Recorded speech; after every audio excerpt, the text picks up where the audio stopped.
আমরা মধ্যরাতে আমরা আগরতলা জিআরপি থানা এবং বিএসএফ এবং লোকাল যে পিএস আছে সিদাই পিএস, লেফুঙ্গা পিএস এবং বামুটিয়া ফাঁড়ি, আমরা কালকে একটা জয়েন্টলি রেড করি। তো আমাদের দুজন একুশ ছিল ওইখানে, যাদের বাড়ি যাদের আমাদের আগরতলা জিআরপিএস কেসে ওয়ান্টেড ছিল। অ্যাকচুয়ালি তারা ওই যারা ইলিগেলিভাবে বাংলাদেশ ইন্ডিয়া বর্ডার ক্রস করে আমাদের আগরতলা রেস্টুরেন্টে যাওয়ার চেষ্টা করতো, আমরা যাদেরকে অ্যারেস্ট করতাম। তো এরকম মামলারই সূত্র ধরে আমরা গতকালকে দুজনকে গ্রেপ্তার করেছি।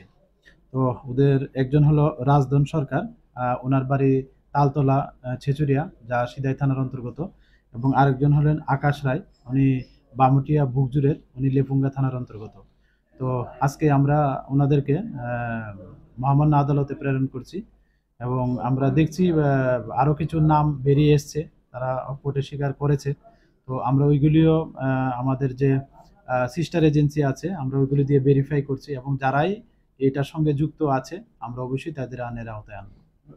গত জানুয়ারি মাসে এই বছরে কতজন বাংলাদেশি আটক করা হয়েছে? হ্যাঁ,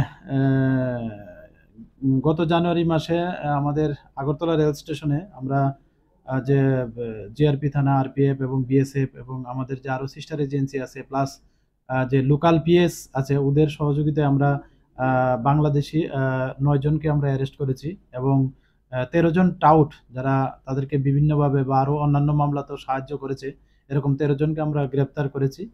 এবং এটা থাকবে, জারি থাকবে, যারাই এটার সঙ্গে যুক্ত থাকবে আমরা অবশ্যই তাদের আইনের আওতায় আনবো। মূলত এরা কোন পথটা অবলম্বন করছে, যারা কোন পথ দিয়ে তারা আসছে? অ্যাকচুয়ালি এটা তো ডিফারেন্ট রুট আছে এবং এরিয়াও আছে। এদিকে মানে আমাদের এখানে তো ধরা পড়ছে একদম যে ওইদিকে সিদাই এবং ওইদিকে মানে ফেনী বর্ডার, যা বিলুনিয়া থানার অন্তর্গত, বা সাবরুম, মানে দুটো সব দিকে আছে। তো মোস্ট প্রবাবলি দেখা যাচ্ছে যে তারা মানে যে আমাদের যে যে রেল স্টেশনের যে কাছাকাছি বর্ডারগুলি, এগুলি তারা ইউজ করার চেষ্টা করছে আর কি, আমরা যা দেখছি।